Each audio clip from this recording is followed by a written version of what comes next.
I see your talents have gone beyond the mere physical level. Your skills are now at the point of spiritual insight. I have several questions. What is the highest technique you hope to achieve? To have no technique. Very good. What are your thoughts when facing an opponent? There is no opponent. And why is that? Because the word I does not exist.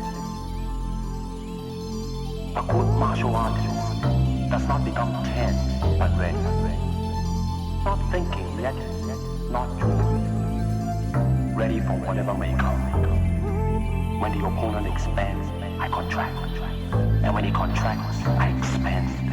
And when there is an opportunity, I try it.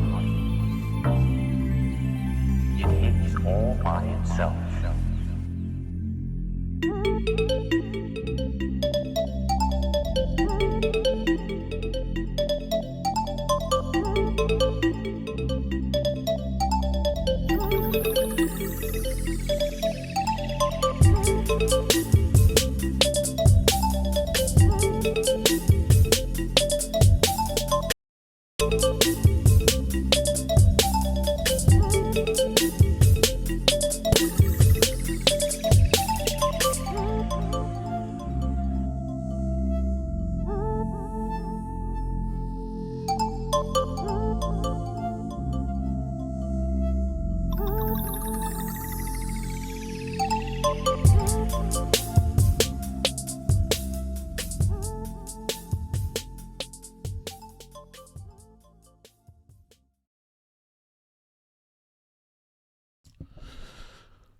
Good evening, everybody.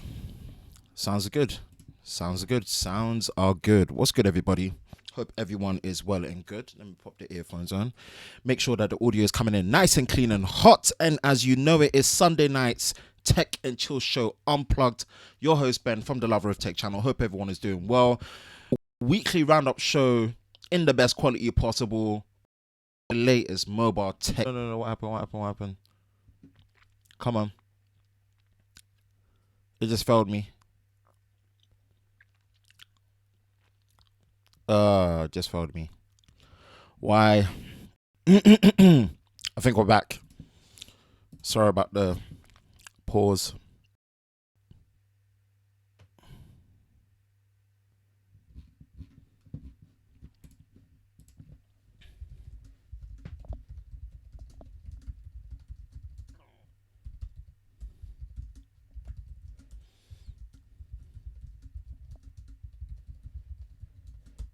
Let me see if I'm back. I hope I'm back. I hope I'm back.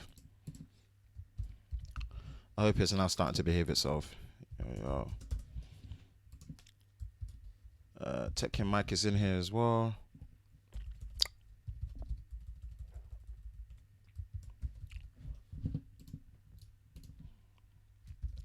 Yes, welcome. Oh, we've got people in the stream, man. That's good.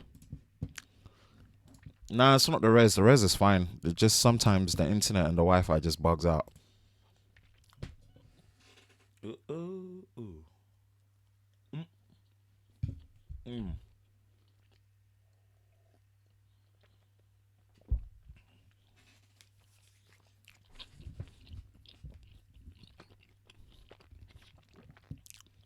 I should be back.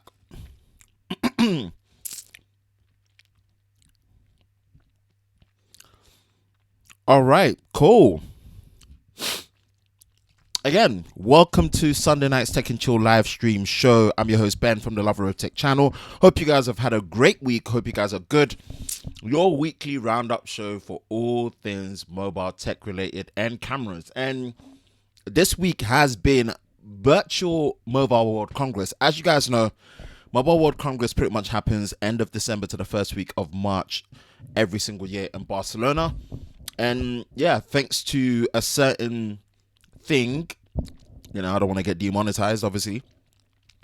The event got cancelled. So manufacturers have been doing kind of virtual conferences and kind of getting the products out to people a bit early so they can use it, and chime in. So we've got a couple of products that were announced that we're going to talk about, and we're going to have a little sharing interest because they are quite interesting in terms of the price point and also the position point that they're coming from or what they're trying to develop. And also the Fuji X-T4 is official. Am I switching? Stay tuned to the end because that'll be the real magic question. If you guys have been following me on Twitter, you probably know the answer already. But if not, am I going to be switching from my Sony a6400, my Sony E mount system, to the Fuji X mount system with the X-T4 just being announced? We're going to discuss that at the end. But first, before we go in, let's go into the comments and say hi to tonight's audience and see what is happening with everyone. As always, Adrian L, thank you very much for joining. Just coming to see what you're gonna what you're gonna be lying about. Listen, don't mistake me for fake news. Like I tell the truth, man. That's exactly what I take you for. Trust you. Technically, T in the house was good. T.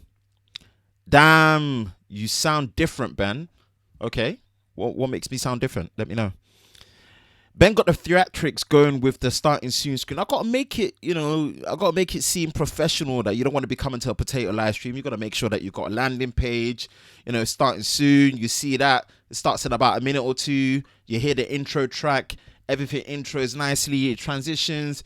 I want it to be the best live stream show experience for my audience, man. High quality. Still working on getting back to that 4K UHD that I love, but right now, we are in full high definition in smooth frame rate at 60 frames a second. So work with that as we must. Coming through the Elgato live stream with the Camlink. And yo, Saturday Night Tech Fights. Mr. Tech King Mike in the house was good. He got nice tasting beats though. Yeah, you got to give me that. I try. It is hitting. Indeed, I'm glad you like it.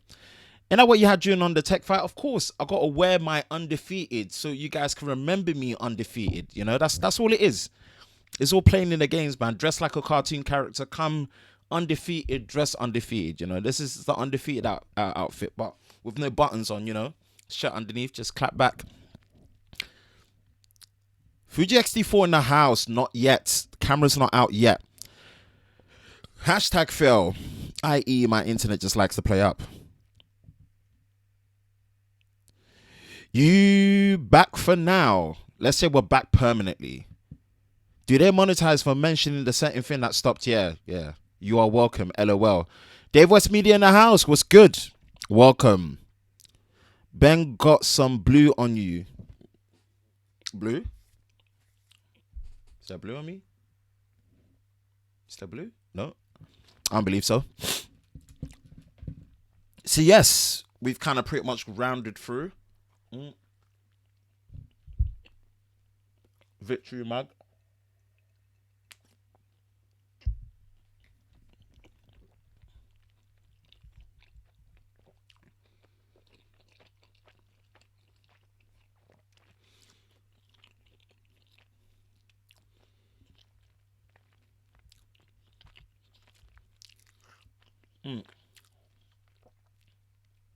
Right. Can I get an encore? Do you want more? Cooking raw with the London boys. One last time, I need y'all to raw. That's it. All right, we got Mr. Glenn McGregor in the house. What's good, Glenn? The usuals. My usuals. Yo. And AKA the Thanos of Tech YouTube. If you guys didn't watch it, man, go watch the replay on Tech King Mike's channel on Saturday night. Tech Fights. The Thanos of Tech YouTube is in the house, aka Mr. Trenton Marshall, aka Tech Run, aka Thanos himself. Thank you for joining. And now we've got a couple of topics to run through, man. We're going to be running through the devices that were announced at Mobile World Congress. I will remember you. Yo, one thing I'll say before I carry on, man. Saturday Tech Night Fights, yeah. If these tech fights don't bring out the petty and the competitiveness in you, I don't know what will. Stuff like that is fun to me, man. You get to debate. You get to mind manipulate judges, mind manipulate your audience, bully them. You get given the wrong side of the answer that you didn't want, and then you get given the right. And even when you're given the right, you argue wrong and you lose. Man, it's fun. It's fun. It's fun, man. It is fun. So, it's fun. It's fun. It's fun. Adrian going hard with the sound effects, so that literally catches you off when you're in your element as well. It messes you up. It's like I said, low key, I might have to call out Big J as well, like Big J will. It's all fun and games until you're talking, until you're in the arena and you catch a body, man. That's all I'm saying. Once you're in that arena and the time clicks, ooh, boy, you better know what you're talking about. Especially when you get given the wrong answer. Especially when you're on the other side of the corner, man. How good are you to make something that you potentially agree with sound like you disagree with and go hard at it? Man, that is real skill. Even when you know you're going to lose, you got to go down battling, because sometimes it's just one judge's vote that will just upset the whole status quo. So, again, man, go check out Tech King Mike. Go check out the Saturday Night Tech Fights, man. If that does not bring out the competitiveness, I can't say that word, in you, and get you in your petty feelings and get you, trash talking a bit, being a sore winner as well as a sore loser, being in your feelings, calling out people, wanting rematches, trust me, man, that stuff is fun. And yeah, shout out to Tech King Mike, man. He's created something really, really special. Shout out to the judges as well that back it consistently. Adrian L, Technically T, Kimmy, so many people, man. Like it's fun, and it's worth. So far, it's been worth me staying up for. I'll be staying up to like 4 a.m. Staying up to like 2 a.m. to make sure I get it in. It's been worth it, man. So I just wanted to put that plug in there. Go to Saturday Night Tech Fights. Go check out Tech King Mike. Go check out the latest fight as well, man. Watch it. It's really, really, really, really lots of fun, man. But just gonna plug it in there. Your boy's undefeated. Ooh. So, Virtual Mobile World Congress, MWC, kind of a platform for a lot of the Android manufacturers to really showcase what they're doing. And we're talking about, your Android manufacturers such as your Oppos, your Huawei's, your Xiaomi's, your ZTE, Samsung to some extent, because they usually tend to, how can I put it? They usually tend to, bring out some tablets or showcase, and it's good, but it's a shame based on what's been happening that it got cancelled. So what I want to do is pick on some of the phones that were actually announced and pretty much delve into them and see where do they necessarily fit. Where do they fit in the equation of this year's Android smartphone market? So, notifications, bookmarks.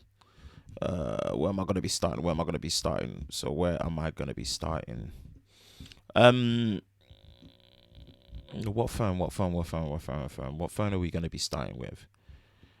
Yes, okay. Let's start with smooth transition. Choo. I always love that, man. This is it. Sony Xperia 1 Mark II. Firstly, I don't think the name is that stupid. I think Sony are just trying to follow the same naming system that they have with their Alpha series cameras. A7, A7 Mark II, A7 Mark III. I don't think the name is that stupid. I might just be the only one. Instinctively, when I heard it, it didn't sound silly to me. I might be wrong. That's just me. I'm just speaking for myself, right? I'm not saying I don't get why people think it's, but I understand it based on how Sony names their Alpha series cameras. So let's just put it out there. We're gonna have a quick general snap view of the specs. Then we're gonna go to GSM Arena and kind of delve in, see if we can get some more product page stuff for what Sony are really putting in position for this. But obviously the Xperia 1 series is their flagship lineup. And it actually has some things in there where on paper, it looks like it can cause problems. But then we'll discuss why it might not be able to break through potentially. I'm not saying that it won't or it can't, but why it might not be. And I think that's going to be more of a psychological conversation based on how people just like what they like and are not willing to shake a certain perception. So shout out to Gadgets Boy. It's a tweet from him. So Sony Xperia 1 Mark II, Snapdragon 865 5G platform. And as we all know, all the current generation Snapdragon processors, 865, 765, all are 5G phones, at least with sub-6. IP65, IP68 water and dust resistance. That's something Sony has been doing for years. And in a way, they were kind of like the main pioneers of it. So credit to them. 6.5-inch, 21:9 plus 90 hertz 4K display, from what I believe, right? We're going to double check on that because I don't see the resolution on here. 2K. Now, what is 2K? Is 2048 by 1080p, or is it quad high definition at 120 frames a second with 10-bit high dynamic range cinematic, high frame rate, and cinematic 21:9 4K HDR recording at 25, 24, 30, and 60 frames a second. 20 frames a second burst shooter mode. This is A9 and A9 Mark II territory. Very interesting for sports photography. Whether you're going to be using sports photography with your smartphone, I don't know. 4,000 milliamp hour battery plus fast charging, not stating what the power output in terms of the fast charging is. And 3.5 millimeter headphone jack headphone port. Oh, stubborn, are you? Stubborn to kill this, are you? Okay. Very, very interesting. Very, very, very, very interesting. Cool. Let's see what we got here.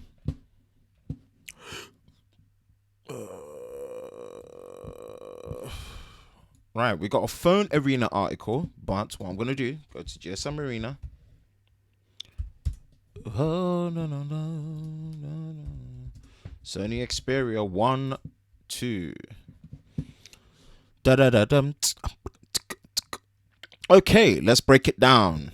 Announcement, 24th. That's announcement, but release date, we're looking at somewhere at the end of Q1, I guess, maybe the beginning of Q2, potentially. Sony kind of has a bad habit of announcing phones and just bringing it out like 3 months later. Wait. We're going to do a comparison as well. Dual hybrid SIM.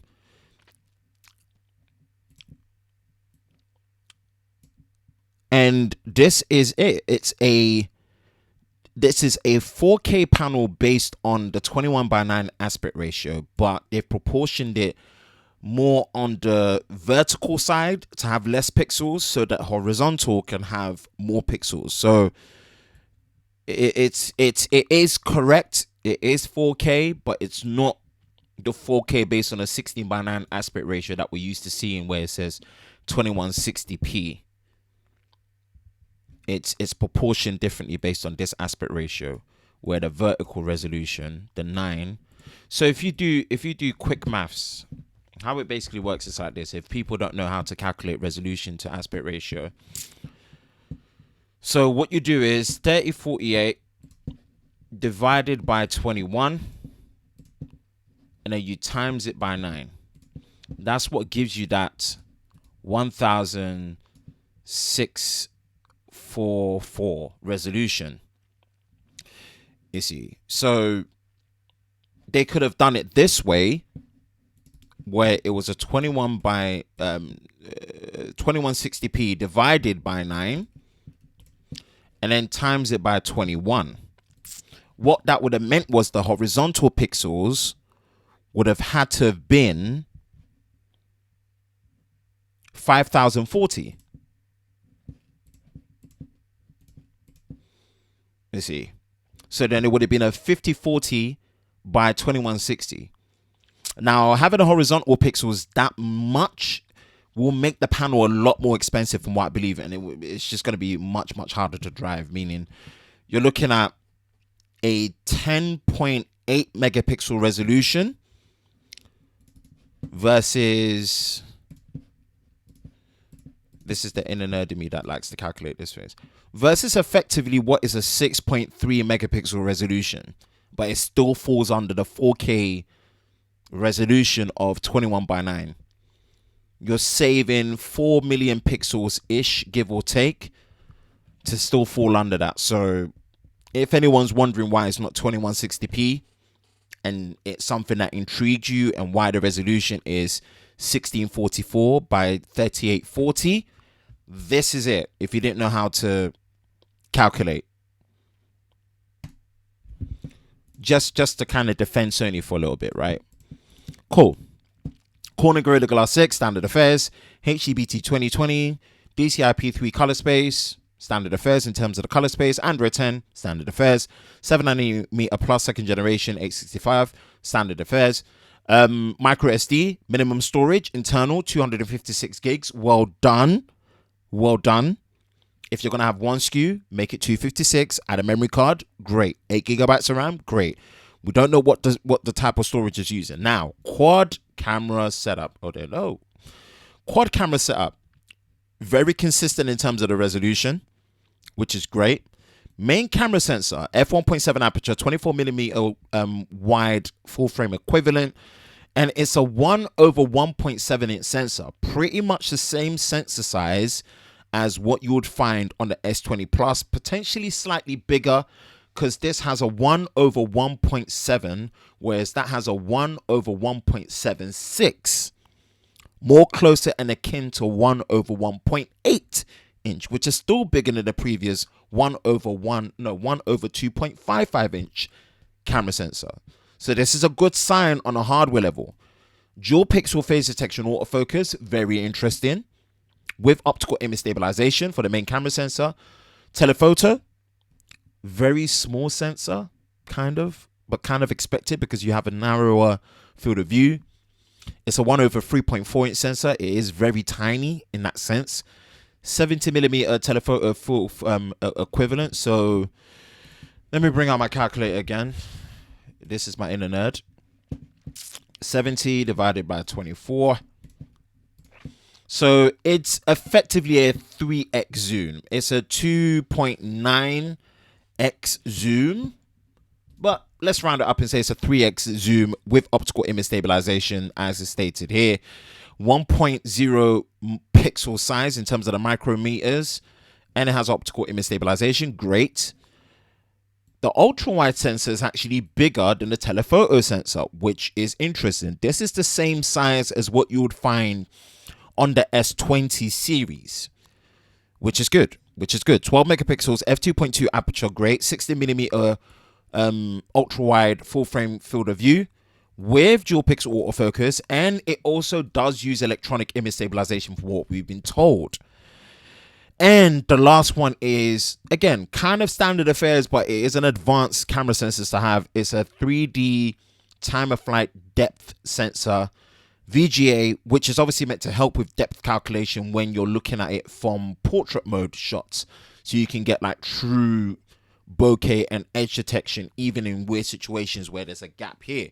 So the camera looks on a hardware level very, very, very straight to the point. It's not trying to overmarket itself by just being heavily blown in megapixels. They're just focusing on being able to market it based on quality because of Zeiss optics. You know, like what Huawei does with Leica optics, right? With the Leica optics, Zeiss is literally the equivalent of Leica to some degree. So they want to focus it on basically having quality optics.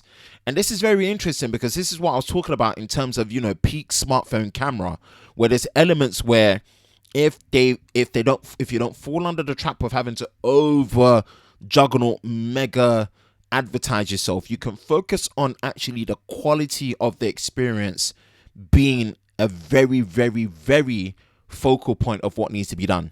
Video features 2160p 4K UHD up to 60 frames a second, in-hand dynamic range 10, which is great. Slow motion up to 120. 5-axis gyroscopic electronic image stabilization with OIS, standard affairs.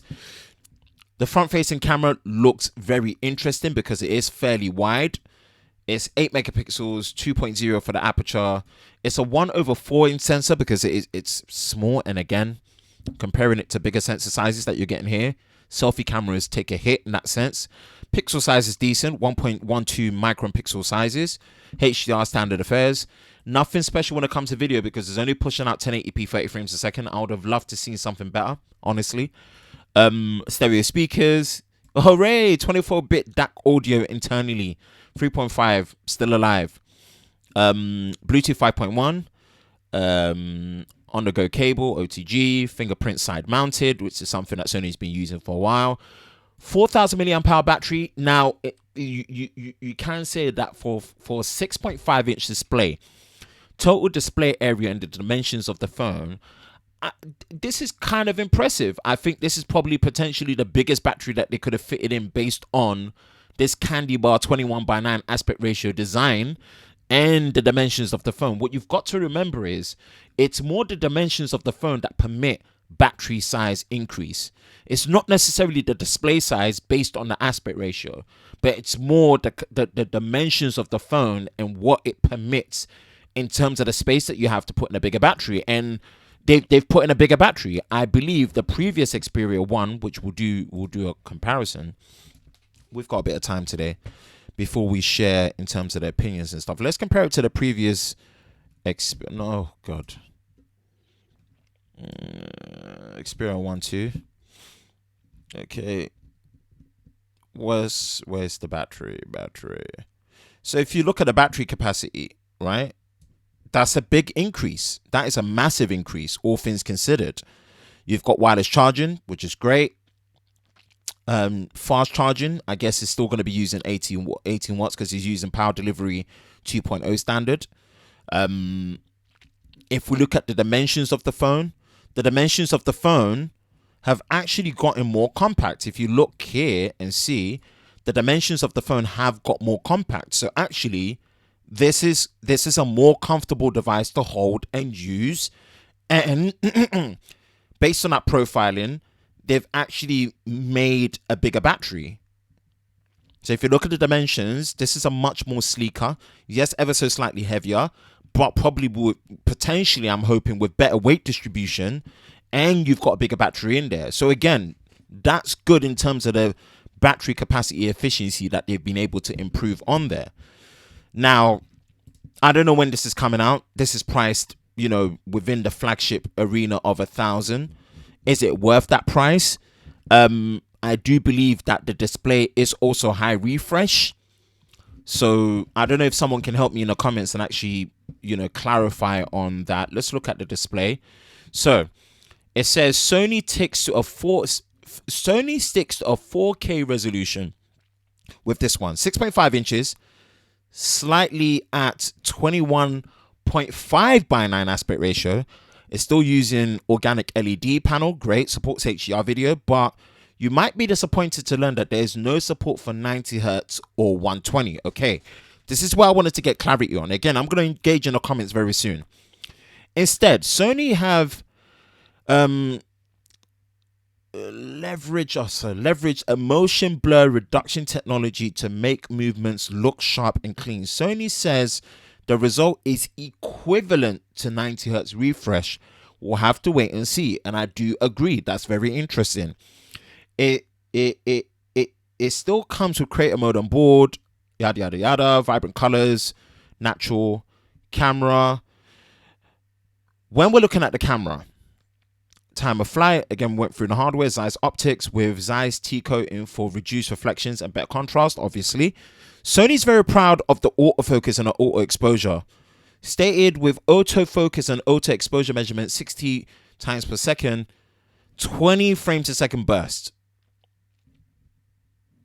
Improved real-time IAF system following humans and pets, just like what you have the A6400 and their Alpha series, making it quick for this. Okay, this is interesting.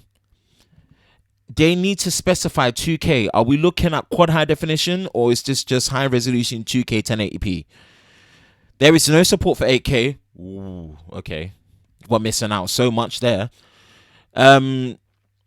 Super detailed, so I'm guessing it's quad high definition. They should put 2K plus or QHD. 2K doesn't really tell me much.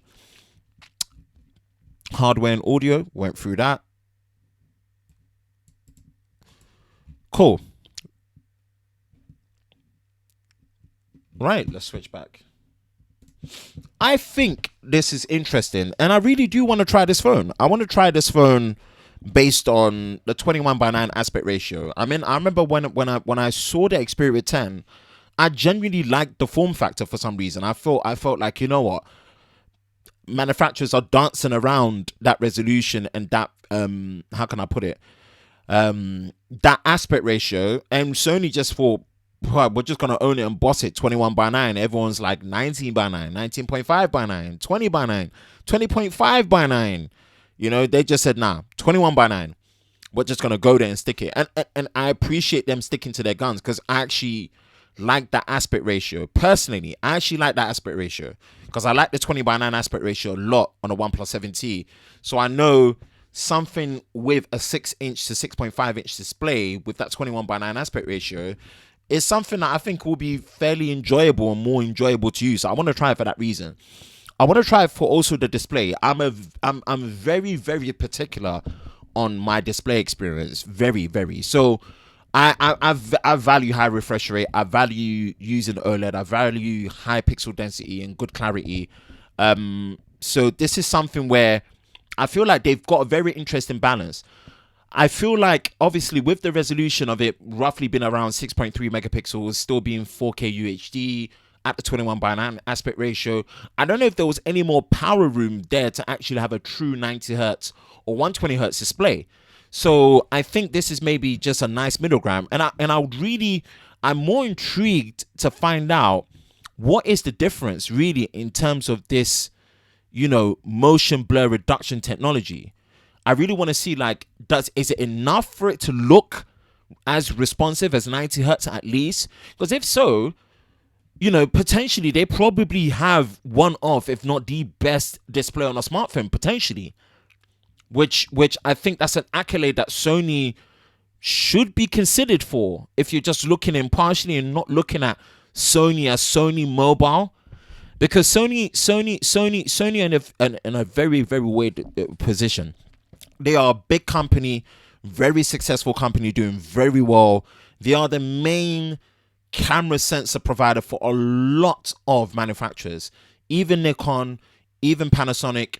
Every smartphone manufacturer practically gets most, if not all, of their actual backside BSI illuminated sensors from Sony. They make good money. Their PlayStation division is off the charts, right? PlayStation is smashing it. PS5's kind of been announced, but in its own way. That's coming out holiday season. And also there's Sony movie studios as well, doing well enough with IP such as Spider-Man, Morbius coming out, Venom, so many different things that parade around what they do. But when it comes to phones, Sony have had a great history reputation based on Sony and Ericsson. But I think nowadays, how they've communicated their products has just been very, very difficult. And I think one of the things that's really, really hurt them is their naming convention. As much as I don't believe that the name is silly and it makes sense, because I know Sony and how they do their naming system, I think their naming convention has really confused people over the line of what's your ultra premium, what's your premium, what's your flagship. Like, it's hard to segmentate. It should make sense, but when you're calling a product Xperia 1 and then your Xperia 10 is the lower end product, people logically are going to think the bigger number is the better product, right? Thinking in simple layman terms. So it's a weird one when you don't have a letter signifying a designation of where it sits. So I think it's interesting. I don't know where the quirks are going to be. And where I say where the quirks are going to be is Sony has been very, very, very poor when it comes to heat management. Kind of really resonates with them a lot when it comes to overheating. they've never really been able to manage overheating. And I remember it from my Xperia X days. That was the first phone I reviewed on the channel. Sony have not really been good when it comes to recording limits and heat management. They've been very good when it comes to battery optimization because they're very aggressive with final charging stages. And Sony are very good at in terms of managing long-term battery use, which is good. I can testify for that. But when it comes to heat management, they've never really done that very well. And I can wholeheartedly say it consistently as someone that was avidly using Sony products from the Z to the X series, and other reviewers that have actually used it as their phones, and they've said that recording limits and heat management is a really, really bad thing, and they've just not cracked it open. So I might be wrong, but I don't know where the quirks would be. Overall, I like how this is being presented. I like the fact that the headphone port is still there. I like the look of the product more than I thought, even with the weird name. I like the fact that it's clean cut, straight to the point, and it's not trying to overmarket itself in a sense of 108 megapixels, planet travel zoom, see your pores from 1,000 miles away. They're not doing that. They're focusing on collaborating all the best elements of Sony. Sony have been the king of audio for a long time. Sony Music recording studios, and what Sony do, look at their noise cancelling range when it comes to their noise cancelling earphones and headphones. You know, when it comes to PlayStation, when it comes to gaming, you know, when it comes to the display, when it comes to Bravia, like they're collaboratively putting stuff in. And also their Alpha series range, when it comes to the camera, they're trying to make this a all-in-one collaboration of the best parts of what makes Sony a great corporation. And for that reason, I can respect it. I just hope that they can find a unique way to communicate this particular product as well as they do when it comes to PlayStation, as well as they do when it comes to their Sony Alpha cameras.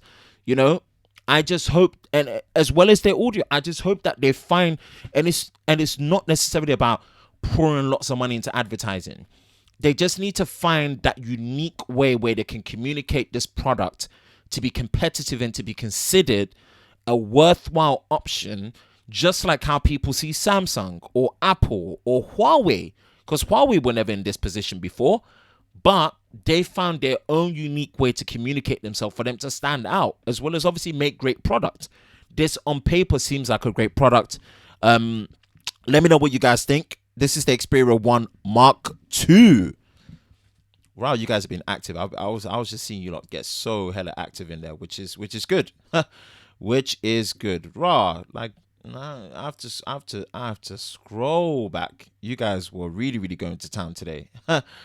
Starting from Trenton Marshall, I will remember you. I did say that, yes. I'm a beast on the soundboard. Trust me, a beast is an understatement, sis. What up, peeps? Yes, what's good, Colin? CH Gadgets, what's up? Thank you for joining. Get some sleep, Ben. Oh, mate, I don't sleep. I watched Saturday Night Tech 5 replay and it was savage. Trust me, man. If it's not savage, it's not a good rewatch. Oh, FFS, is that Roger guy again? Hey, guys, Roger here. Yeah, he's a nightmare. Dave, you need to moderate better. You can't be letting Roger in. That's what she said. Hey, Dave, West Media and Life for Tech. What's good? It's a good naming scheme. I don't know about if it's a good naming scheme, but I understand the naming scheme. I don't know about it being a good naming scheme. Like I said, from when you don't have a letter designation to kind of communicate what that letter means and where it sits. 1 and 10 being a bigger number, I can understand that certain people, if they didn't know anything about phones, could assume that, yeah, you know, it's the better phone. So it depends. I'm actually very interested in the Xperia 1 Mark II. You should, Mr. Dave West Media, 100%. I want to see if it puts up some right video wrongs with the Xperia 1. And again, that's where my concern was and is with the quirks. What quirks does it have? What quirks does it have in terms of things like heat management and recording times? Hey, mate. Hey, Glenn. No, they won't. I know that Concept Creator is a big fan of Sony handsets. Yeah, I mean, Sony handsets are good. 4K overheating Here we go again. This is my worry. Sony just overall has a bad reputation when it comes to heat management. And this is also, again, on their alpha cameras. Their alpha cameras have much better heat management than before, but they still can be prone to, in certain situations, to overheat. Dave West is going to be savage tonight. Yep. Yes, it is 4K. Ben, the screen res is definitely 4K again this time. Yeah, absolutely. But it's just, I just wanted to break it down that if people are wondering, well, I know 4K to be 2160p. Well, 4K can be 1644p as well, based on the 21:9 aspect ratio. It just depends on where the manufacturer wants to actually put the resolution priority, whether it's on the horizontal pixel line or the vertical pixel line. Again, like I said, if it's on the horizontal pixel line, then it's going to be 5040 by 2160, which equates to basically 10.8 megapixels, which is a lot of pixels on a panel, making it more expensive, much more energy taxing on the battery. Whereas if you obviously do 3840 by 1644, it's a 6.3 megapixel resolution. It still falls under 4K based on that aspect ratio. So it was just more to educate that through. Dave, don't forget the out of sync vocals on the video recording. Oh, I didn't know about that. That's interesting. Although Dave West Media, I would say that the Cinema Pro app built into the phone is a fantastic and records stunning 4K footage at a 10-bit HDR. And I like the fact that although it is a separate app, it's built in, which is good. Headphone jack is back in Xperia, never left. Oh yeah, it's actually did leave and it's back. Nice. Talk about bringing it back and reviving it like The Undertaker. Yeah, the stock camera app recording is Nokia 62 level trash. Wow, that's peak. Remember, they also announced the Xperia Pro. Now again, the Xperia Pro, we could talk about it if there's time, but that's a development announcement product. Bloody hell, how big is that calculator? It's big enough for you to see. I feel it too, Ben. I need to wear my glasses every time I sit at the PC now. Samson can see Ben's calculator from Mars using a 100 times zoom on the S20 Ultra. Oh, mate. Xperia 1 series uses hybrid image stabilization. It's excellent, but only works at 1080p on the original Xperia 1. Let's just hope that the processing power of the Snapdragon 865 gives more room for that. I like Sony phones. They are very underrated, and I feel very much the same. I feel like they're very, very underrated as well. I learned to love the Xperia 1. Came down hard on it at the start, but it's like a rescue dog. Put it in the work and you will get some great results. But how much work should you put in at a price point to get the great results? That's always going to be the conundrum of the whole discussion of, at that price point, shouldn't certain things just work as a base standard? And then if I want to, I can tap into it. Should I have to tap into it to get the results based on the fact that the base foundation is not that great? That is the conundrum. Sony should price their phones similar to OnePlus. I just don't think they can. I don't think they can. I honestly don't think they can. I don't think they can. Not with the parts that they've put in there. I don't think they can. Not initially. It makes sense to say that, and I agree with it based on from being competitive. But who else is putting, whether we can say it's overkill or not, who else is putting a 4K OLED panel in their smartphones? Overkill, unnecessary, whatever. Who else is doing that? The closest resolution to that is a 3200 by 1440p resolution display that's in the S20 Ultra. Who else is doing that, right? The parts in there are expensive. So they could, but I don't think they can initially based on what the product is until it scales down later on, becomes cheaper, and then they tank the price. They should, but I don't think they can initially. Yes.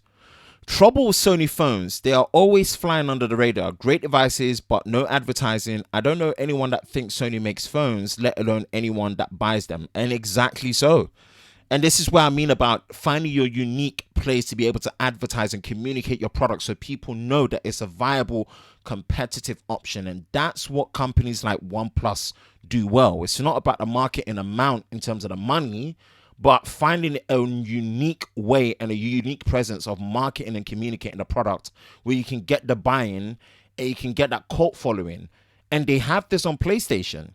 The cult following on PlayStation and how they communicate what PlayStation is as a platform for gamers, for the gamers, for the players, works so well that people just know Sony and PlayStation. They just know it. They know PlayStation. You know, they need to find that thing that resonates there, you know. I found that the Xperia One, I have the Xperia One and I love the aspect ratio. I think I'm drawn to it. Ronald Sims, hello, welcome. The only issue with the aspect ratio is that there's a ton of wasted space when watching YouTube videos, as it's so narrow, pinching to zoom messes up framing. That's true. Hey Ronald, welcome. Texzilla, I'm surprised you didn't kill it after making that unboxing video you filmed with it. I can't get emotional over a phone. How's the battery life since the launch? It's just an announcement. I don't think no one's used it. Watching that video was painful. Battery life is decent. Oh, you mean the Xperia One, not the Mark II. Not sure what Sony UI is called. But I really didn't like it the last time I used it a few years back. Perhaps it's changed since then. True. Potentially interesting. Man, you guys went in on the comments today. Sony with cameras and phones overheating is a must. Trust me, it's just not a good look. It's really not a good look. It's virtually stock Android. Ben throwing that shade at level 10. Well, that sounds better than the TZ. Okay. Sony usually allow full resolution from sensor and the processor can't keep up, so it runs hot. But it's other people oversample as well. It's not an excuse. It's just poor heat management. Other companies oversample and do full screen resolution readouts and they don't overheat. Ben, have you seen the new update on the Sony headphones and the Tidal Music 360-degree sound now available, which really does work? And this is what I mean about Sony. Sony have so many great divisions that are recognized for what they are, and they're trying to collaborate into this product, but they just need to find a way to communicate it better so people can know that this Xperia 21:9 aspect ratio series, it's a viable option. It may not be first string, but it's a viable enough option to get people to consider to purchase. That's what you want. And I just hope they find their unique angle of how they can communicate this and make this a justifiable product for people to buy. True, but overheating and the phone shutting down after 5 minutes of 4K photo is unacceptable on a flagship device. And I agree. The S10 Plus, when I tested it last year when it came out, did an hour and 15 minutes straight with no overheating at 4K 30. So it's unacceptable. You can't have such recording limits based on poor heat management. It's not a good look.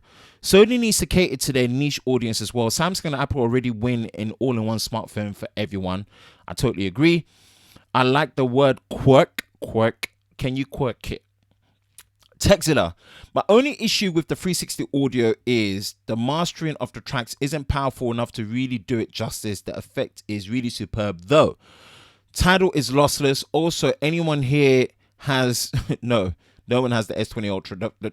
The product is not out yet. Well, it's not out yet in the UK until the 13th of March if you're lucky. So don't get sucked in too much about who has it yet, because most, if not anyone that has it now, is a reviewer. Normal people are not going to be getting those phones until the end of March. And this is kind of a problem that I have with Samsung. You announce these products on 11th of February and they come out on the 13th of March in the UK. Why are we waiting a month, sometimes 6 weeks for these products to come when normal people can buy them? That's just my argument. Sadly, I have to bow out 5 a.m. alarm. Mate, thank you for sticking around. I know my streams have been later than usual lately, but actually doing them later, you know, more of the people overseas get to join as well. And usually I got stuff that I need to do, that I need to crunch out, especially beginning of the month. I've got a lot of admin and stuff that I need to set into play for work. or else it just makes Monday even longer, and I've got lots of meetings and stuff. So yeah, thank you, Glenn. Appreciate it, man. Man, you guys are active tonight. Shout out to the crew tonight, man. This is what I love. Did they push out the update to fix the camera performance? Not yet, from what I believe. Yes, I know, mate, but the actual 360 audio track level's volume is significantly weakened than the standard master audio, but I'm sure it'll be better as further, yeah, in terms of the source. That Xperia, that purple Xperia one is fire. Yeah, I really like the color of that one. Sony TV headphones, cameras, PS4 are all big sellers. They need to bring up that popularity to their phones. Simple. That is the end of discussion. That is it. Sony have cracked the whip on all the other divisions that people recognize them, but the phone being the most personal product where people use every single day, they had that communicated so well from the Cybershot days and the Walkman days, and they just lost it. They just lost it, which is a real shame. Which is a real shame. The Note 20 and Note 20 Plus needs a 4K display. If that's based on the prices rumored at 1,000, then there's no excuses why it's not going to have a 4K display. Definitely not. 21:9 is the same aspect ratio films are filmed in. Yeah, most films are filmed in at 2.35:1 aspect ratio, aka 21:9. Yeah. Why does the UK have to wait for Samsung phones? I don't understand. This is even if the phones were coming out on the 6th of March, I just don't really like the fact that phones get announced. Finished product phones get announced a month to 2 months early, and this is also a Sony problem, right? And then you have to wait a month to 6 weeks before you get them. It's fatiguing. It's very fatiguing. Just announce them. Do what OnePlus do. Announce the product. 3 days later, do early pop-up sales, and exactly a week later, you can buy the phone. That's it.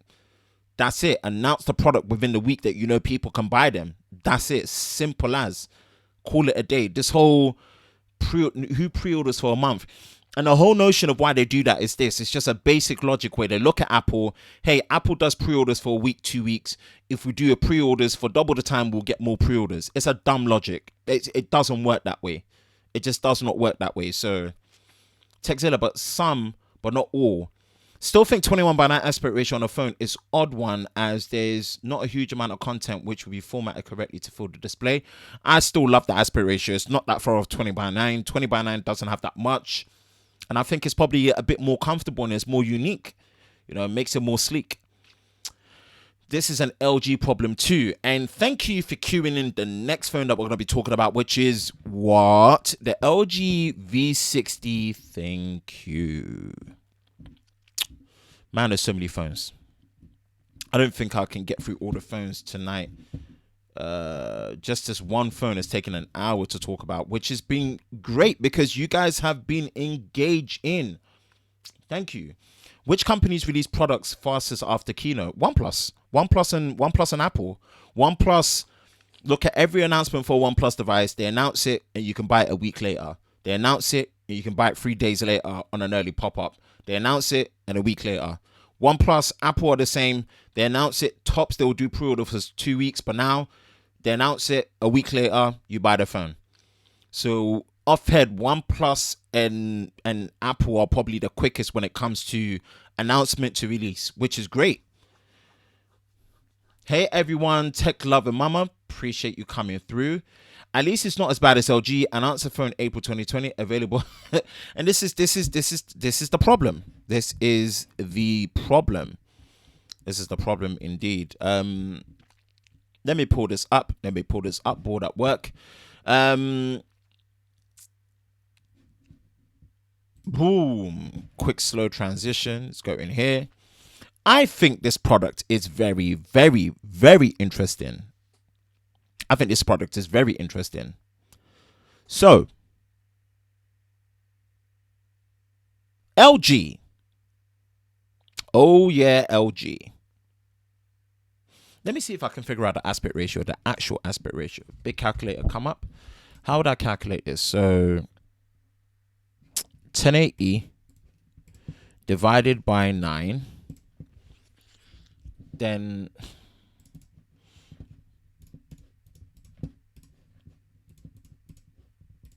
Okay, so it's a 20.5 20 point. See, you might as well just made it a 21:9 aspect ratio. Why are you dancing around that aspect ratio? You know you like it. Just get on the 21:9. So it's a 20.5:9 aspect ratio. Hence why it's a very, very high resolution 1080p panel. LG V60 ThinQ 5G. Why not just put ThinQ? Just do away with the 5G. But I guess it's to communicate that it's 5G. Yeah. 6.8 inch OLED full high definition plus display, 2469 1080p, dual screen case support, Snapdragon 865, 8 gigs of RAM. This is a bit small even with micro SD, because I always say it, you cannot use complete storage. Shout out to LB in the house. LB, sort out international shipping for them popcorns, bro. Welcome LB into the house, Mr. LeBron Burton Sr. 256, man. If you're just gonna have a single SKU, 256, 256 gig, man. Come on, because you can't use micro SD as internal storage, which sucks. 5,000 milliamp hour battery. Ooh, juicy. Quick charge 4.0. I don't know what the power output is for that. 8K video, N1080 and HDR10 plus video capture, and keeping the dream alive with the quad DAC 3.5mm headphone port. LG V30 V60 ThinQ.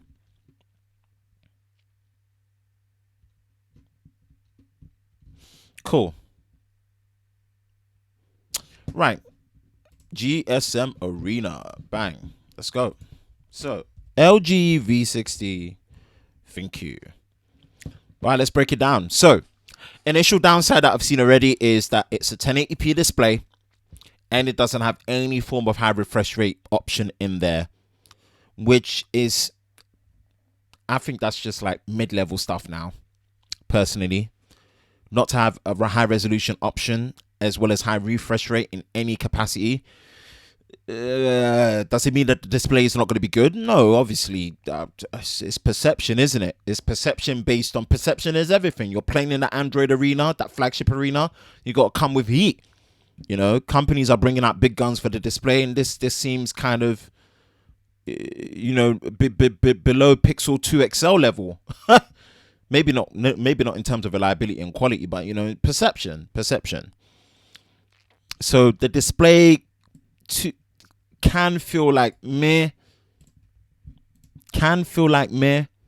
Gorilla Glass 5 on the front, 6 at the back. Can feel like meh.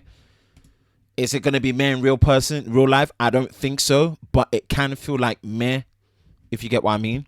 Android 10, Snapdragon 865 plus, yes, 865 obviously, standard affairs. This needs to be 256, and if it's really UFS 2.1, nah, cheap. Again, perception. It's perception. Does it mean it's going to translate to not being good enough? No, let me not be too hard on LG, but perception. That's the word I want to be using for this product while I'm going in. Now, camera. So 64 megapixel main camera, f1.8, 27mm field of view, so not as wide as the 24mm that you find on standard wide angle lenses, but this is a revelation for LG. Finally, a big sensor size, and if it's definitely a 1/1.72 inch sensor, it is physically bigger than what you find on the S20 and S20 Plus. Interesting. And again, it's using pixel merging / pixel binning, where this will be a 1.6 micron meter size pixel equivalent, and it's going to be giving you 60 megapixel images in auto mode, dual pixel autofocus, face detection autofocus, as well as optical image stabilization. 13 megapixels, f1.9, 12 millimeters. Wow, that's actually quite wide. Again, LG are low-key the kings of ultra wide, but the ultra wide in terms of sensor size is small. Yeah, 1/3.4 inch sensor, but pixel size is good. This might hurt it a bit in terms of clarity. Time of flight, but there's no telephoto zoom. No telephoto zoom. So I guess there's going to be a lot of hybrid mixing, cropping with this bigger sensor, working to its advantage, scaling from the 64 down to the 16. So it's going to be using advanced hybrid digital zoom, no dedicated telephoto zoom, and it's just using the depth sensor with to get the portrait mode. Okay, 8K up to 24 frames a second, not 30, so get that right. And full manual controls or 10 megapixel selfie. And yes, well done. Great selfie camera when it comes to the quality, the aperture. I don't know about, obviously, that's not that wide personally. Sensor size is decent. Pixel size is excellent. Stereo speakers, great. You know, headphone jack, great. Best headphone jack audio in the business, potentially next to Sony, great. Keeping the dream alive. Bluetooth 5.1, standard affairs. Wi-Fi 6. Fingerprint under the display. 5,000 milliamp hour battery, which is excellent, using power delivery 2.0. Wireless charging. Not sure of the price. They've not mentioned anything on the price here, but I do believe the price is priced at $899 US. I might be wrong, but from what I remember, that was the price. Perception. That's the word that keeps sticking out to me when I'm looking at the LG V60 ThinQ. Perception. What's the price? Let's find out the price. Let's investigate the price. We've got time. LG V60 price. Bump. LG hasn't announced the pricing yet, but companies saying that it's priced in the ballpark of around yada yada yada.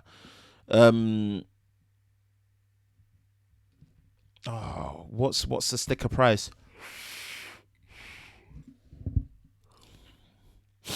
Low resolution display, no telephoto lens, not many dual screen. Depends. Price and release date. Okay, so yeah, perception, bro. Perception, man. 899,000. We don't know much about it because, as is done before, LG is insisting that carriers will set the final price. Company did reveal that it will be retailing for less than the S20, which is okay. Which perception? Okay, that's going to be the word that really rings to me. This is a great phone. If this is where pricing really now matters for LG first, then communicating first, because I feel LG, if you do yourself right and just price the product right from the get-go for the specs that you're given, you do not have to do a price reduction. It's as simple as that. You don't have to do price reductions later on. Make sure you price this right from the get-go. Learn from OnePlus here. OnePlus priced their products from the get-go so good they don't need to do a price drop. They hold value for Android before they get replaced. At this price point, with what you're bringing out, perception matters, man. And it's not that it's a bad product. This is a good enough and in some ways class leading in its own right, but perception. When you're not putting certain things in there, i.e. high resolution, high refresh rate, and it's still a 1080p 60 hertz display, does it mean it's going to give you a bad display experience? No. Look at people that buy the iPhone 11. So I don't believe that it should be enough of a deal breaker to make it not worthy of being a flagship phone for 2020, but perception. I'm more coming down to the perception of it here. When you're looking at it against your competition that are coming out at the same time, the percept and the perceived notion of this product when you're looking at it does not seem good enough in some areas. UFS 2.1 storage is not good enough. You need to be on 3.0 with turbo or 3.1 that you're getting in certain products. Has it stopped?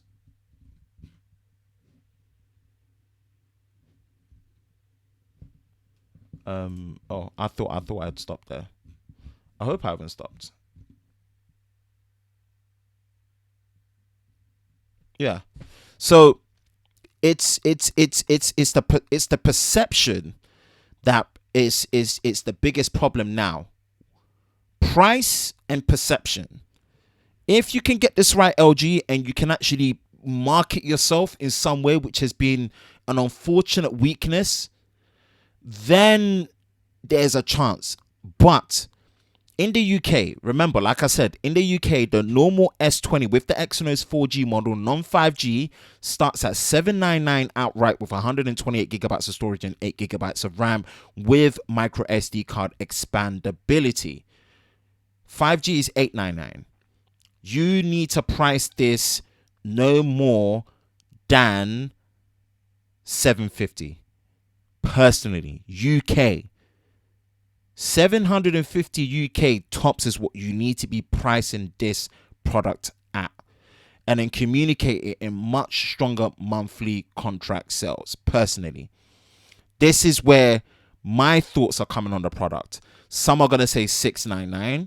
Potentially $699 is where you probably need to be at, but being a bit generous, being a premium 5G with dual screen support, with the highest end audio, with the headphone jack, dual speakers, 5,000 milliamp hour battery capacity with wireless charging and fast charging, quick charge 4.0 with power delivery USB, with a new generation physical sensor that is much, much bigger. 750 UK pounds tops is what you need to be pricing this out, tops. But really and truly, if you want to stay aggressive and take away the sticky notion of never buy an LG phone from the get-go because they tank in price later, price this at $699, call it a day. You never have to do a price drop. Your contract price is going to be competitive from the get-go, and the outright price is going to be competitive from the get-go, where people will look at it and the perception will make sense to the price. If you do not, the perception will be, why am I buying LG when for the same money I can buy a Samsung that has a class leading display, faster storage, more flexibility, more cameras, which it does, right? Quad camera array. Perception, you see, and it changes the whole notion. It changes the whole notion. So that's my thoughts on the LG V60 ThinQ 5G. Let's jump in the comments. Let me see what you guys are thinking and what you guys are saying in regards to it, whether you agree or you disagree. But yeah, Dave, what's good?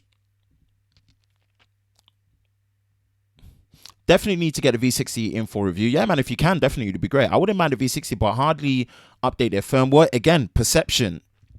You know, what's the return that you're getting on these products? I wouldn't mind the V60, but they LG has changed their firmware time schedule. Okay, tell you guys what, I'll bite the bullet and get into one of you guys if you can promise to get it to the next person. I can send a package to Ben, then he can part the package to Dave. Yeah. Oh, bro, seriously, I kid you not. Like, them popcorns are looking legit enticing, man. Like, I didn't even know you can make popcorn in so many different flavors like that. The apple pie one is catching my eye. I'm just saying. Just I like apple pie and popcorn. That's I like, you know. I'm stuttering now, but yeah. Cool. I can't get over the fact that the S20 series can't do 4K 60 on the ultra wide and the telephoto lenses. Really thought that would be a thing with the new processor. So have they not been able to do that before? This is why I'm out of touch with camera comparisons, man. So I know Apple can do it across all lenses. Couldn't Samsung do it before? Because physically the sensors are bigger. So I don't believe it should be a processor limitation. I just think they need to push a software update out there for it to be able to do it. Because physically, the sensor size in the 12 megapixel ultra wide in the S20 series is the same physical size as the main camera sensor from the S10. So it's got the capability and the sensor readout and the resolution to be able to do it. You only need 8.3 megapixels to shoot 4K 60, and you've got the fast sensor readout from the bigger sensor and the higher quality sensor to be able to read out the 60 frames a second and still oversample the 4K UHD down in the ultra wide. So I don't know what's going on there. And from when the 64 megapixel wide camera, which is not a telephoto zoom, is doing the 8K video recording, it should be able to do that. I mean, the Snapdragon 865 has got more than the capabilities to do that. Interesting. Dude, that would be amazing. Honestly, even a small packet would be good. I just want to taste what the fuss is all about. Yeah, man. Yeah, man. It's not available on Snapdragon models either. SuperSav and others have confirmed it. That is peak. I think it's because of Exynos. Oh, mate. Don't do Exynos, kids. LeBaron, I need you to sponsor my channel, Davis, because Samsung prevents it from Snapdragon version to stop the Exynos buyers from blasting them. And this is what I mean. It's they do a lot of weird disabling and enabling to keep it fair with Exynos. So that's a conspiracy. It's not confirmed, but it does sound believable. It does sound believable. Man, you guys are active today. I got to keep up properly.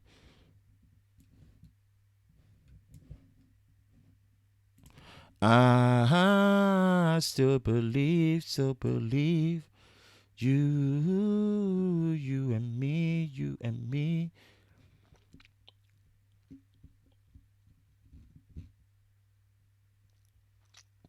When is Free bringing 5G to the UK? It's 5G. 5G for 3 is official now, from what I believe. Handset 5G for 3 is official now, from what I believe. Apparently it's down to stabilization at 4K with the high frame rates. First Samsung with EIS at 60 frames on the main lens, but system resources prevent it from using 4K 60 on the auxiliary lenses. This is very interesting. The Snapdragon can handle it. It was at Qualcomm debrief. Okay. God knows the Samsung is playing out. I just think it's strange. It's quirky, man. Live for Tech hit me up with the DM with the Twitter. Haha, I'll do just that. Thanks, man. LeBron, I got you, Ben. Bro, appreciate that, man. Did someone say popcorn? I did. And LeBron popped up. Popcorn World. The S10 Note 10 series could do 4K 60 on the main lens as well. Yeah, it's weird. Me too. I'm bloody starving at work. So I don't know what you guys think, man. I just think perception is what is gonna really define or make or break the LG V60 next to correct pricing, especially because LG needs to come out of that shell. Yeah. So that's what we're looking at. Ooh. Oops, sorry.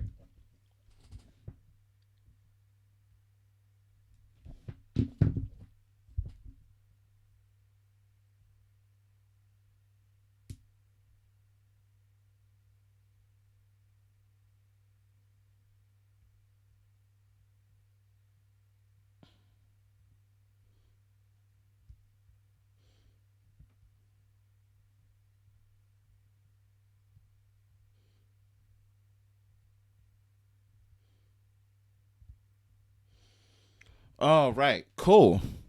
When is the XT4 coming to the market? Oh, yeah. You know what? Based on time, let's jump straight into Fuji XT4. I did want to talk about the Vivo Apex, but I want to talk about the Fuji XT4. Fuji XT4. Whoo.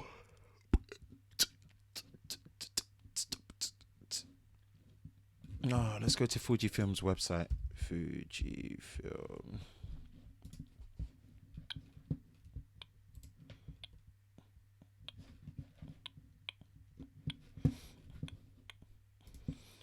So, let's finish it up with cameras. So, Fuji have been on a roll. X100V, XT200, now the XT4. Products. Digital cameras. XT4 has been getting overall very excellent reviews and very excellent hands-on. Shout out to Tech Gear Talks Agi. He did a great 20-minute video on it, managed to get an early sample. Shout out to he doesn't know me, but shout out to Gerald Undone. I liked his video, very comprehensive and very harsh and thorough, even for pre-production. I question why he called it a review, but when I watched it, it felt good enough to be called a review, even in its early sample. And I hope that he does a follow-up on it because it's very interesting. Now the XT, it's in its 4th generation, and it's kind of incorporated some of the things that were in the XH1 into here, but in a unique manner. So Am I going to be switching to the Fuji X mount system with the X-T4? We'll answer that after. Let's look at the overview, right? X-T4, photography in motion, colors with obviously the, film simulations, performance, durability, weather sealing, video. And we'll look at the UK price and when it should be coming as well. Let's look at the specs. Okay, so X-Trans sensor, again, 26.1 million pixels, APS-C size, dual UHS ultra high speed UHS-II card slots, 2 of them, great. Ridiculous. When it comes to the high shutter speed, up to 1/8,000th of a second. They've increased it. In-body image stabilization, which is fantastic, but is using a magnetic system rather than springs, which is interesting, obviously, to keep it as compact as possible. You can still apply the 1.25x crop to be able to get up to the 30 frames a second with electronic shutter only, which is still impressive. Buffer fills up quite quickly, but at least it offloads quickly as possible with the UHS-II cards. 20 frames a second only in electronic, and obviously what you got with the 1.2x crop, and you've got up to 15 frames per second with the mechanical shutter, which is improved, and that's impressive, man.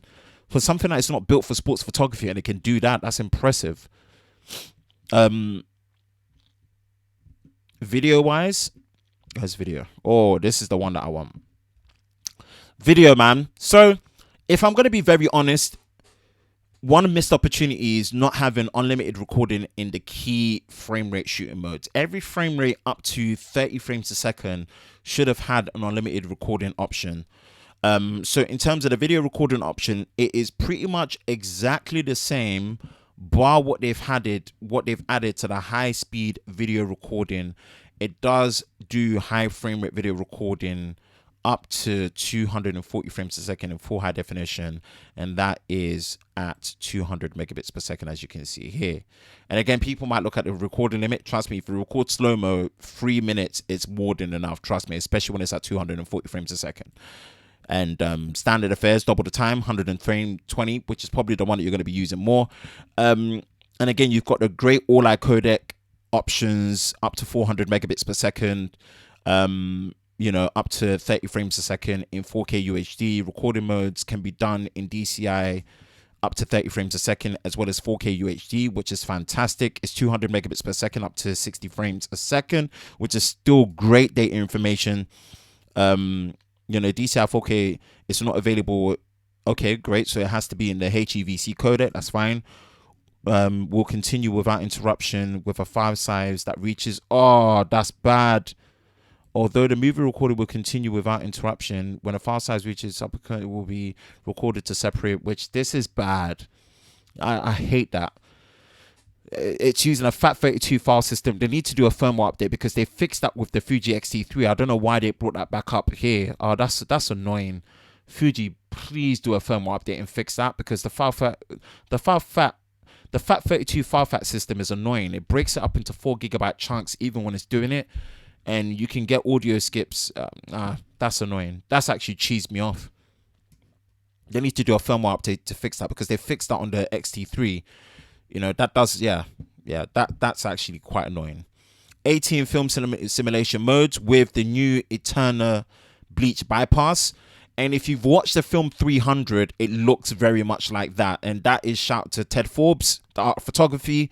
He stated and he showcased that, and I was like, yeah, why would you use that? Where's that from?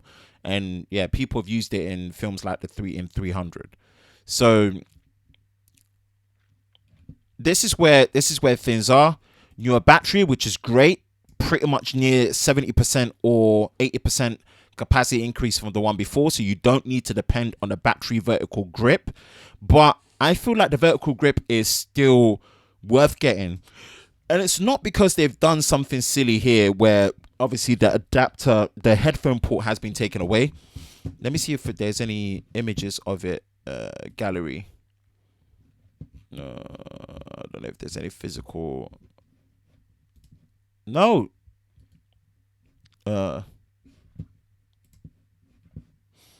Boom.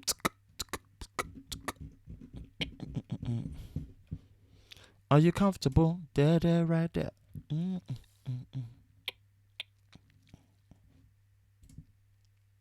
trying to see if there's any product images of the.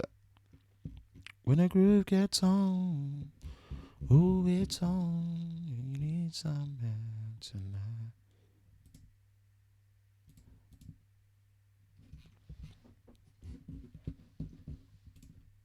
Oh, Fuji X-T4 product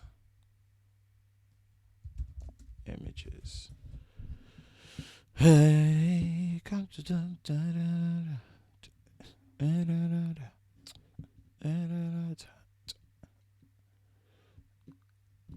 yeah, so basically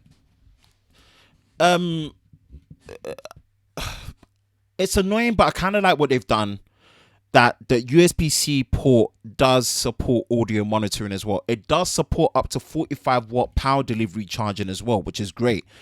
I still think that the battery grip, if you don't mind the extra size and the ergonomics that it gives, the vertical battery grip is worth getting because it comes with 2 batteries this time, meaning that the way the Fuji system does it is very clever. And I stated this before, that the battery grip allows you to still keep one battery in the phone. There's an electronic pin connector there that you uncover, you put it in, you put it on. Then it keeps one battery in all the time. You've got 2 batteries, so you've got 3 batteries in total. Now with the bigger battery capacity is even better. Then you can hot swap them and you can still keep one battery in. And now what's great is because the SD card slots are not next to the battery inside like what you have with the Sonys, and it's on the side, right? You can always keep it permanently locked on. And what they've done is with the vertical grip, instead of having the continuous DC power going to the vertical grip now has the headphone port. And because the USB Type-C supports power delivery up to 45 watts, so again, if you have like a MacBook Pro with the faster charging, you can basically charge all 3 batteries through the power delivery port up to 45 watts. So it compensates. I don't think you would need to be continuously charging the battery with the USB-C with the new battery, and then you can still use it. And one thing I would recommend, and I will test it when I get it, but the Type-C bullets from OnePlus are one of the best open standard USB Type-C straight in earphones, and they're using an open standard because I use it on my laptop that has the Thunderbolt 3 port and it works fine for audio. So I'm going to test it to see if that works, but it does come with the adapter in there.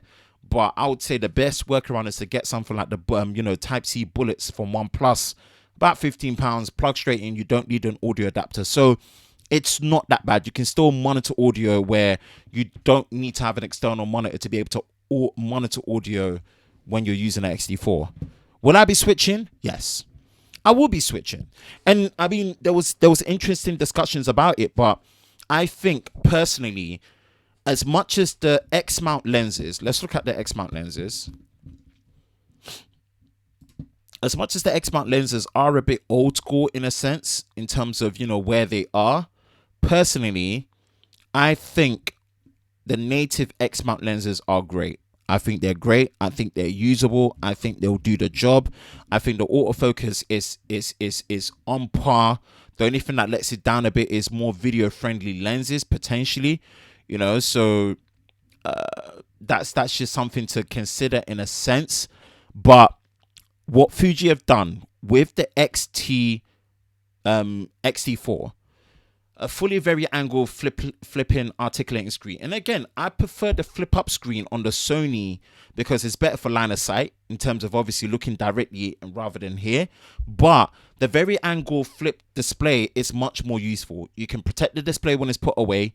It has more angles where you can get low and high shots much easier, right? It's a much more flexible and it's a much more usable option to have, even though its line of sight is further to the right than obviously up, right? I prefer it. In-body image stabilization up to 6.5 stops, and check Max Yuriev's review, because I think some people are giving the electronic IBIS system on the XT4 a hard time, and I'm like, I'm sorry, I don't know which one you're looking at, but I'm looking at it and it's way better than Nikon's. It's definitely way better than Sony's, and it's not too far off what Panasonic are doing. And considering it has a bigger sensor and it still keeps a compact body, and instead of going with the traditional springs, they went to magnets. I think it looks good, and they give you different options as how to, you know, use it, whether it's the IBIS turn on with IBIS boost, with digital image stabilization, with the OIS that works on lenses that are supported to get up to 6 point. I think they've given themselves so much headroom to do firmware updates, to really test it, to improve within the life cycle of the product, as well as in the future when it develops with the XH line, because they said that the XH line is not dead. So it's XH-II will definitely be around the corner. If not later on this year, next year 100% the XH-II will be out. Will I be switching to the X mount system? Yes, I will. 100%. This is the camera body where I feel like it's at least a generation, if not a generation and a half ahead of the competition. I.e., I'm looking at you, Sony, with the a66,000. Love that camera, but when it comes to the codec options, the video recording options, the high-speed continuous photos up to 15 frames and up to 30 frames a second with electronic shutter and a slight crop, dual UHS-II card slots compared to the single UHS-I card slot. By the time Sony refresh their bodies in the next 2 years, Fuji will bring out X-T5 and kill it and still keep it price competitive. So for me personally, I'm switching. I'm very impressed with what Fuji did. I do believe that it's probably more akin to an X-T3S and not necessarily an X-T4, because I don't believe the X-T3 is redundant. It's not redundant at all. I think the X-T3 with the battery grip is so it's even going to be way better value for money. So wrapping it up for me, man, I'm going to be switching to the Fuji X-T4. Not sure when it comes out. Fuji X-T4.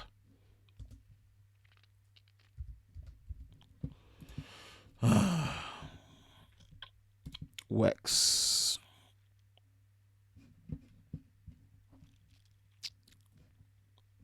Pre-order. More info.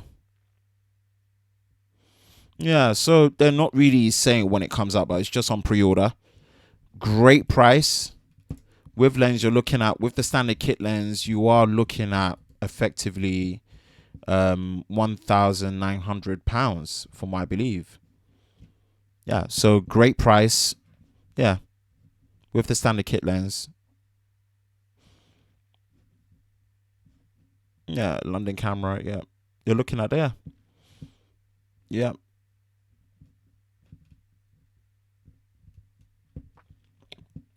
Yeah, so yeah, I'm switching. Bye bye, Sony. I will miss you, but I'm getting the Sony. I'm getting the Fuji X-T4. Right. Does it get hot though? Don't know. Fuji have generally been a lot better when it comes to overheating management, but there is recording limits on there. 20 minutes, 29 minutes. That about wraps it up. Tonight's Tech and Chill show has been a little bit longer, about 5 minutes, and then we are signing out. I need to go to bed. Got work tomorrow.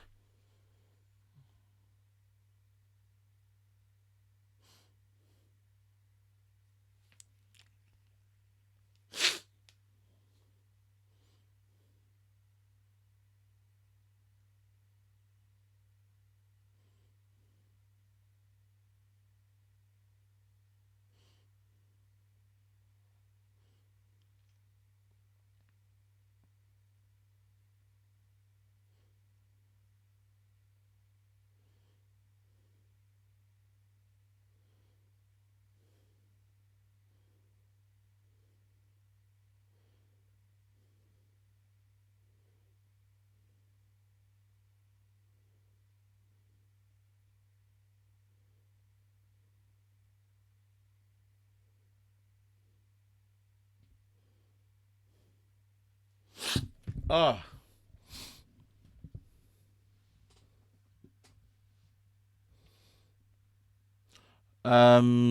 Did you notice that they pulled back the launch of the G9? What G9? G9 in what sense? XT4 looks beautiful. Yeah. Hit me on Twitter. I'm not even into cameras yet, but I have to agree with you. Such an amazing looking camera. Patrick Tomaso did a superb job video. Yeah, I remember seeing his.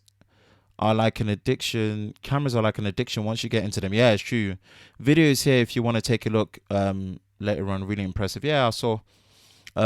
Stop it, mate. I'm only coming in terms of addiction of photography. All right, cool. Any questions? And then we're signing out, man. And we are signing out. Right. Thank you so much, man. Tonight's Second Chill show has been great. All thanks to you. All thanks to you.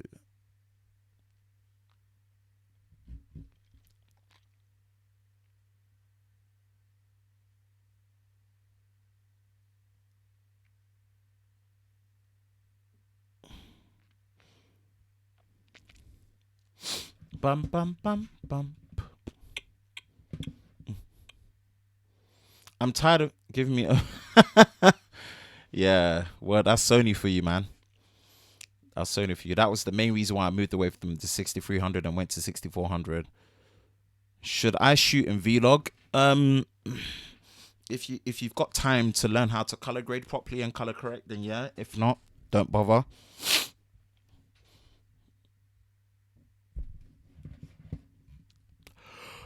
Whew. Man. Late one.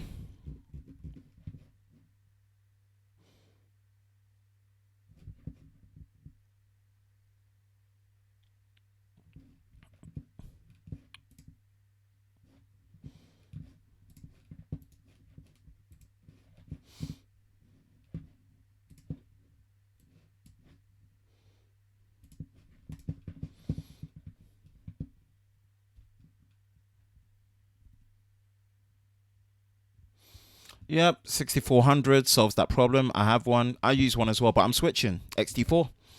I'm moving over to the XT4. Right, guys. Thank you so much for tonight. I really enjoyed it. Hope it was really good. You guys were really, really up in the comments, man, which is what I love. It gives me time to really engage and interact with you guys, and I hope you enjoyed it. I hope it was something that you enjoyed as per usual. I'm going to be signing out, and I'll catch you guys next time. Peace and love.